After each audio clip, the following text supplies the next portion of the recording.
6 ماہ کے حمل کے اسقاط کا حکم۔ واضح رہے کہ 4 ماہ کے بعد حمل میں اللہ تعالیٰ کی طرف سے روح ڈالی جاتی ہے اور اس کے بعد وہ حمل زندہ بچے کے حکم میں ہوتا ہے۔ اس کو ضائع کرنا کسی زندہ انسان کو قتل کرنے کے مترادف ہے، لہذا 6 ماہ کے بعد حمل کو ضائع کرنا اگرچہ ناقص الاعضاء ہو قطعاً جائز نہیں ہے۔ 1 ماہ کے بچے کے بعد حمل ٹھہر جائے تو اس کو ساقط کروانے کا حکم۔ واضح رہے کہ اگر ماں کی صحت کافی حد تک خراب ہو اور اس بچے کی وجہ سے مزید صحت خراب ہونے کا اندیشہ ہو تو ایسی صورت میں حمل 4 ماہ کے ہونے سے قبل اسقاط کرنا جائز ہوتا ہے۔ اگر حمل 4 ماہ سے زائد کا ہو تو کسی صورت میں اسقاط کرنا جائز نہیں ہوتا۔ لہٰذا اگر مذکورہ عذر کے پیش نظر حمل ساقط کروایا تھا اور حمل 4 ماہ سے کم تھا تو امید ہے کہ عند اللہ مواخذہ نہ ہوگا، اور اگر ایسا کوئی شدید عذر نہیں تھا اور حمل ساقط کروا دیا تو ایسی صورت میں توبہ کرنا ضروری ہے۔ مانع حمل ادویات کا استعمال۔ واضح رہے کہ شریعت مطہرہ میں اولاد کی کثرت پسندیدہ ہے۔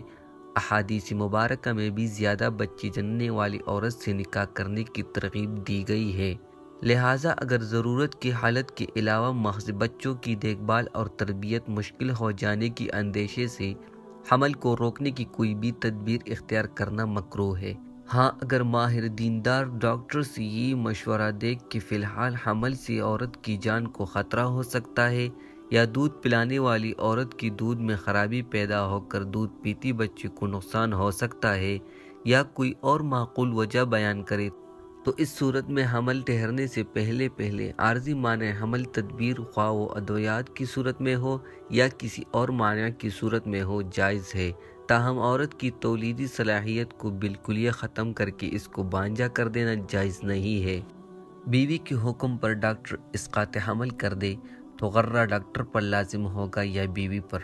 واضح رہے کہ شریعت مطہرہ میں اسقاط حمل 4 ماہ کے بعد قتل کی زمرے میں ہونے کی وجہ سے ناجائز اور حرام ہے،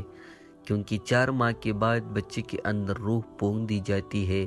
اسی لیے 4 ماہ کے بعد کسی بھی صورت میں اسقاط حمل کی اجازت نہیں ہے۔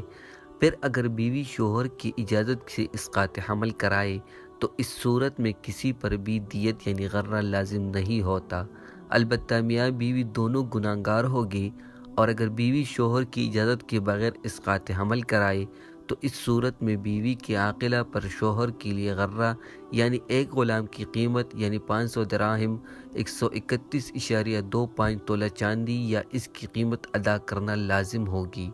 اور اگر کوئی عورت کسی دوسری عورت یا ڈاکٹر کو حمل ساقط کرنے کا حکم کرے تو مامور جس کو حکم دیا جائے پر دیت لازم نہیں ہوگی، بلکہ حکم کرانے والی پر دیت لازم ہوگی۔ لہٰذا جب بیوی نے شوہر کی اجازت کے بغیر اسقاط حمل کروایا اور بیوی کے کہنے پر ڈاکٹر نے حمل ساقط کیا تو بیوی کے عاقلہ پر شوہر کے لیے ایک غرہ یعنی ایک غلام کی قیمت یعنی 500 درہم 131.25 تولہ چاندی یا اس کی قیمت لازم ہوگی، نہ ڈاکٹر پر۔